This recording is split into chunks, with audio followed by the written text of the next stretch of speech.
Kenapa, Ki? Itu ajarin bahasa Inggris kenapa kok? Mau belajar bahasa Inggris? Iya. Buat apa? Mana tuh dikirim Pak Prabowo aku buat nego-nego. Nggak bisa bahasa Inggrisku jelek. Oke.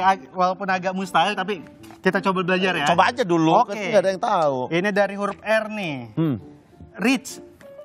Rich, R-I-C-H. Rich itu artinya apa? panas.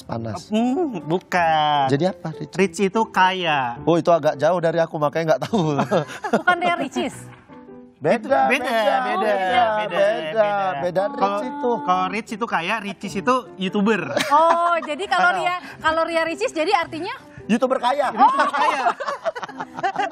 ini lagi pada ngapain sih? Lagi belajar bahasa belajar Inggris. Kamu mau ngapain? Aku itu biar nego disuruh Pak Prabowo mana tahu kan. Iya. Oh, jadi ini tim lagi negosiatornya Betul. untuk Iya. berangkat ketemu Presiden Trump. Benar. Iya. Kan kalau misalnya kemarin kalau nggak salah pada saat di Sarasehan itu ada dibilang ada mau Menlunya, ada Menteri Perekonomian Pak Erlangga Hartarto, kemudian juga ada Bu Menlu, Bu Menteri Keuangan. Ya. Nah ini Menteri? Saya bukan menteri, saya lebih ke orang yang bisa menghibur aja kalau mereka udah stres nanti. Ya, saya mau ngajarin Trump Velocity. Oh, Biar begini-gini. oke. Biar begini-begini. Oke, karena di tengah persaingan atau di tengah efisiensi dan juga lesunya ekonomi, Indonesia ini terkena imbasnya dari tarif impor Presiden Trump. Seperti apa? Kita lihat ya, karena masyarakat Indonesia saat ini berbondong-bondong membeli emas sebagai langkah investasi jangka panjang di tengah karut-marutnya perekonomian global. Warga di sejumlah wilayah, termasuk Lampung, ramai-ramai membeli emas. Mereka mendatangi outlet Pegadaian Galeri 24 untuk membeli emas logam mulia, baik itu jenis Antam, UBS, ataupun produk dari Galeri 24. Langkah ini diambil warga untuk investasi jangka panjang karena melihat kondisi ekonomi dunia yang tidak menentu. Investasi sekarang kan namanya lagi perang dagang, jadi emang harga emas menurut saya yang paling stabil ya di harga internasional gitu. Nah itu dia mungkin karena kepanikan warga juga, jadi kan pada nimbun atau panik buying tentunya.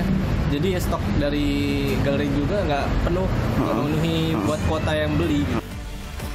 Perencana Keuangan Mitra Rencana Edukasi, Mike Rini Sutikno menyebut, meskipun harga emas diprediksi akan terus naik, tetapi masyarakat diimbau untuk tidak panik. Dirinya menyebut harga emas akan fluktuatif, di mana suatu saat juga akan mengalami penurunan. Namun prediksi memperlihatkan bahwa kemungkinan akan naik lagi itu bisa saja terjadi. Nah, menurut saya sebenarnya masyarakat tidak perlu panik. Tetap membeli seperti biasa, bagi yang sudah biasa menabung emas, tetap membeli seperti biasa saja. Jadi yang sudah rutin ya tetap bisa rutin. Dan tidak perlu semua harta kita cairkan, kemudian kita belikan emas semua. Karena pun emas itu harganya bisa berfluktuasi. Tidak terus menerus dia akan naik, dia akan pada akhir turun juga, cuma kita belum tahu kapan. Dari laman resmi Logam Mulia Antam, harga emas dalam 6 hari terakhir mengalami kenaikan.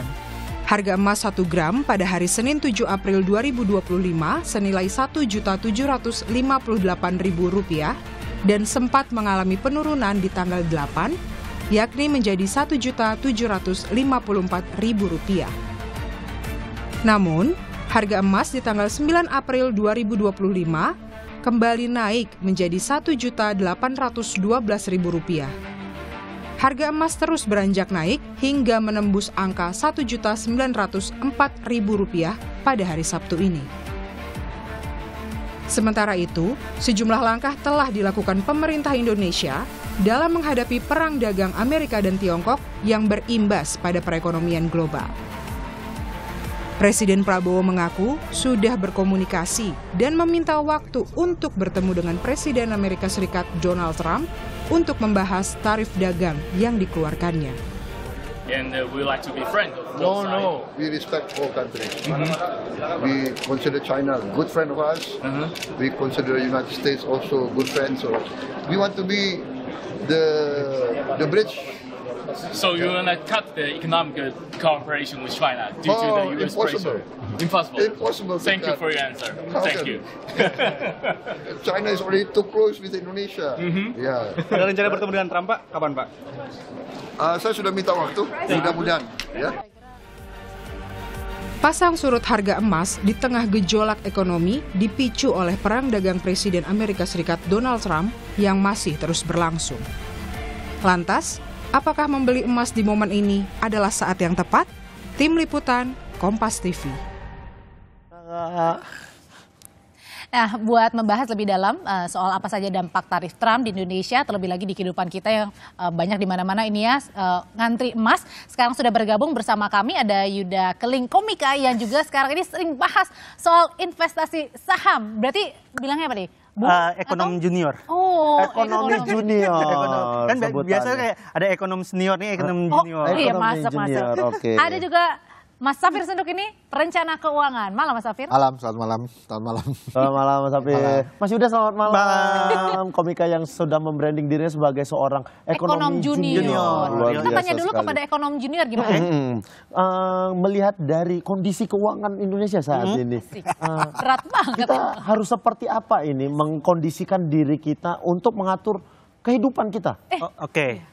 Kalau pertanyaan kayak gini sebaiknya ditanyakan ke Mas Safir dulu aja. Jadi saya nanti bisa ngikutin jawabannya. Kan ini kan mau nanya pendapat dulu. Kalau kayak gini, gue harus ngarang bebas. Belum punya ini ya, Belum serpa. Gue harus ngikutin berarti. siapa ya. Enggak. Oke. Tapi apa? Tadi pertanyaannya Ki? Waduh.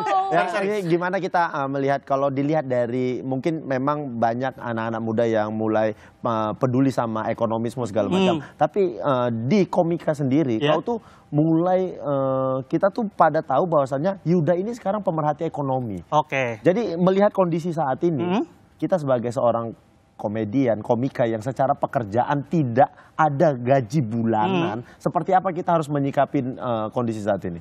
Jadi sebenarnya karena kita nggak punya gaji bulanan, makanya bahkan otak orang-orang kayak kita itu perlu banget yang namanya saving dan investasi. Karena kita nggak tahu nih sampai kapan kita bisa menghasilkan sebanyak hari ini. Biar waktu nantinya kita nggak menghasilkan sebanyak hari ini, kita nggak terlibat teman kita minjem-minjem duit kemana-mana. Oke. Jadi kita bisa punya uang untuk menghidupi kehidupan kita, bahkan di saat-saat nantinya uang kita nggak lagi memproduksi uang sebanyak hari ini gitu sih Ki. Oke. Jadi malah buat orang-orang yang freelance kayak kita emang penting banget perencanaan gitu. Oke. No. Sebenarnya bukan hanya seorang freelancer aja ya. Sekarang kita pun sebagai karyawan swasta juga pun semuanya ketar-ketir sampai memborong beli emas tuh Mas Safir. Sebenarnya apa sih yang terjadi saat ini? Apa panik buying atau karena memang sudah kayaknya kita harus jaga-jaga bener nih. Jadi ada satu kebiasaan kita di Indonesia, bahkan di seluruh dunia, bahwa setiap kali terjadi ketidakstabilan politik, ketidakstabilan sosial, maka yang dilakukan orang adalah mereka beli emas. Itu tandanya. Ya, itu tandanya, mereka beli emas. Dan seringkali ini diasumsikan apa yang terjadi kemarin, tarif lah dan lain sebagainya oleh masyarakat tuh diartikan sebagai ketidakstabilan, sedikit kekacauan, ya. Akhirnya apa yang terjadi? Orang beli emas. Dan yang terjadi 2-3 hari kemarin, orang benar-benar FOMO, fear of missing out, takut ketinggalan. Antrian-antrian terjadi itu, yang terjadi itu adalah karena orang takut ketinggalan. Dan sekarang banyak pertanyaan orang adalah, ini beli apa enggak ini sekarang nih, buat yang nggak ikut antrian, beli apa enggak, ini harganya udah tinggi banget gitu ya. Udah 1,9 ya hari ini. Iya, 1,9. Dan saya selalu bilang gini, ada dua macam orang yang beli emas. Pertama, orang beli emas itu karena dia pengen jual beli. Oke. Dia pengen beli sekarang, kemudian dia mau jual lagi nanti, itu pertama. Atau yang kedua, dia beli emas untuk tidak dijual lagi selamanya. Ya, ada Itu dua. tipe kedua. Jadi dia nganggap emas itu kayak apa namanya, store value asset. Jadi rupiahnya dia convert ke emas, ya sudah, itu aja kekayaan saya dalam bentuk emas gitu ya. Karena kan susah juga kalau misalnya mau dibalikin lagi ya uang kayaknya. Nah, saya selalu bilang gini, kalau misalnya Anda beli emas tujuannya untuk store value asset, untuk tidak dijual lagi selamanya, beli aja harga berapapun. Tapi kalau untuk ditradingkan, beli emas untuk dijual lagi, jangan masuk sekarang deh. Kenapa? Nomor satu, harganya udah tinggi. Emang emas bisa turun? Bisa turun ya. Emas sudah tinggi itu pertama. Yang kedua, kalau untuk jual beli, ada banyak produk lain yang lebih menarik daripada emas. Saham misalnya, sekarang emas harganya lagi turun-turunnya. Lagi turun-turunnya, itu lebih bagus. Tapi kalau gini, misalnya Mas Yuda, kan kalau misalnya kita fear of missing out dulu kan mau pergi kemana, lagi viral misalnya makanan apa, minuman. Sekarang kok jadi fear of missing outnya emas? Iya, karena itu yang tadi Pak Mas Safir bilang, karena biasanya kalau kondisi global dunia nggak stabil, emas tuh yang harganya paling stabil. Jadi banyak orang yang takut nilai rupiahnya mungkin menurun. Jadi akhirnya dikonversi ke emas. Cuma benar juga kalau beli emas untuk jangka pendek itu malah bisa jadi merugikan, karena bahkan kalau kita beli emas hari ini jual 10 menit lagi di hari yang sama itu nilainya udah langsung turun karena kan masih itu kurs jual beli ada kurs jual belinya, ada harga beli sama harga jualnya itu kan ada selisihnya. Jadi emang buat yang mau beli emas itu udah harus investasinya minimal ya 3-5 tahun atau ya panjang sekalian. Ya, tapi Mas Safir, apakah efek Trump ini bisa merubah gaya hidup kita pada akhirnya? Jadi gini, jadi yang terjadi kemarin kalau saya mau jelaskan dengan cara yang sederhana sekali. Jadi Trump itu memberlakukan tarif impor, di mana kalau ada importir dari Amerika membeli barang dari Indonesia, orang atau importir itu harus bayar ke negaranya sebesar 32%. Oke, sebesar 32%. Ini ditakutkan akan mengurangi orang Amerika beli barang dari Indonesia, sehingga perusahaan Indonesia yang biasa mengekspor barang ke Amerika takutnya ordernya menurun, ujung-ujungnya ada PHK, dan efeknya kemana-mana. Seperti itu. Jadi kalau bicara merubah gaya hidup, nomor satu ya bisa jadi kalau misalnya perusahaan kita menjual barang ke Amerika, bisa jadi kita harus mulai mengurangi gaya hidup kita menjadi lebih frugal, karena bisa jadi PHK bisa datang tahun ini atau tahun depan. Kecuali kalau perusahaan kita gercep cari order baru dari negara lain. Atau ini juga karena kemarin ada perang tarif kan jadinya sebenarnya situasi globalnya jadi nggak menentu. Rupiah kan melemah terus.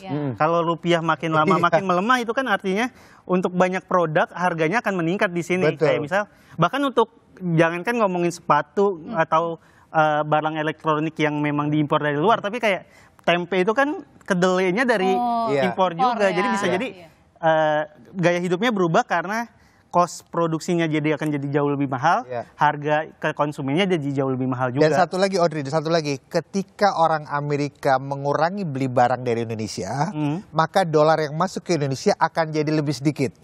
Dolar yang lebih langka di Indonesia akan membuat harga dolar lebih mahal, sehingga mereka yang biasa impor atau beli barang dari luar negeri akan bayar lebih mahal. Jadi intinya ya mulailah pakai produk dalam negeri lah. Nah, memang sebenarnya itu yang jauh lebih baik sebenarnya. Cintailah produk-produk Indonesia kembali lagi. Nah kalau kayak gitu gimana caranya kita nih harus menghadapi ini? Oke, kita nggak boleh panik, tapi gimana caranya juga kita bisa survive? Kan nggak tahu kan kapan tadi kita terkena dampaknya. Apakah sekarang atau mungkin memang sudah di depan mata? Tetaplah bersama kami.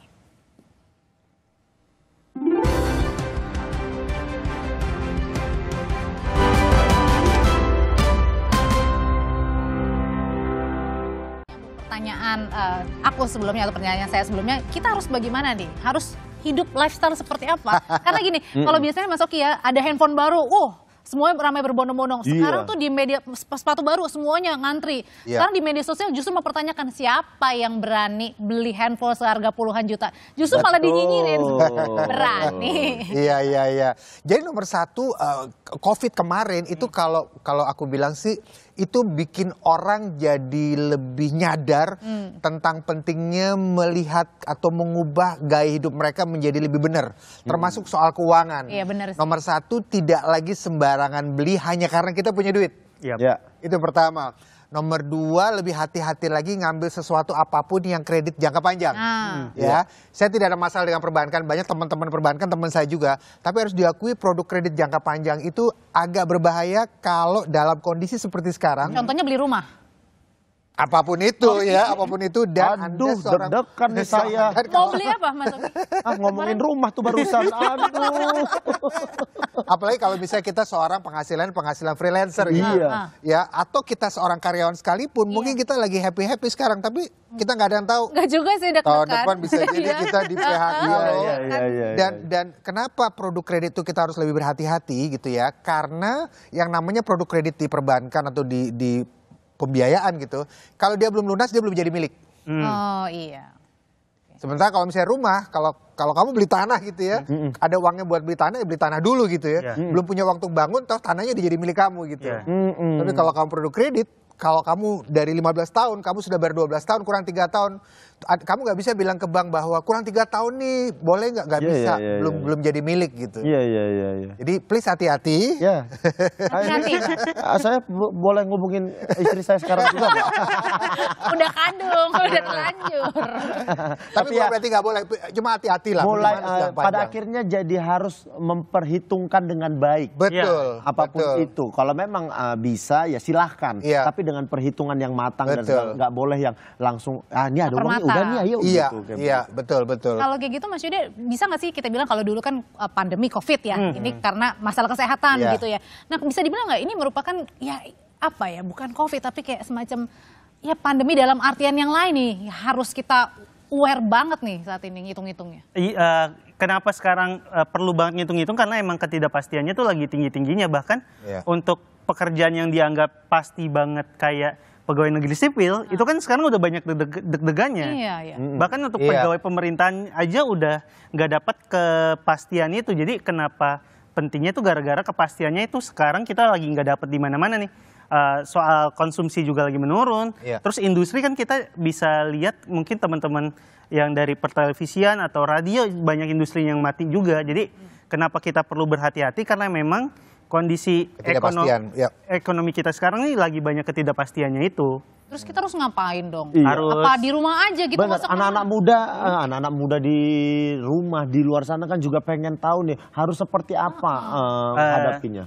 Harus banyak berdoa, jadi kita kejar akhirat aja.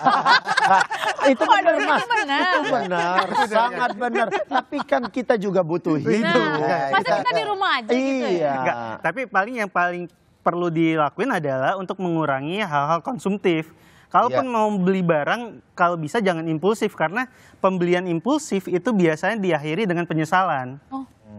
Jadi kalau mau beli sesuatu, kalau bisa ya udah, kan ada yang namanya Iya. kalau dalam keuangan delay gratification, Delay gratification, iya. Jadi mungkin ditunggu dulu 1-2 bulan apakah ini benar-benar barang yang kita inginkan, bukan cuma sekedar impulsif, biar pembeliannya itu jadi benar-benar sesuatu yang penting buat kita, bukan cuma ih lucu ya terus beli gitu. Kamu naksir baju nih ya, Oke. kamu jalan kamu naksir baju, oh bagus banget, jangan langsung beli. Oke, mikir dulu. Mikir dulu 3 hari, balik kalau bajunya masih ada, oke berarti jodoh kali gitu ya. Atau gini kali ya, misalnya Mas Oki, misalnya biasanya ini beli sepatu misalnya berapa? 20 juta kan? Enggak, saya tidak terlalu 200 seperti juta, itu. 200 juta.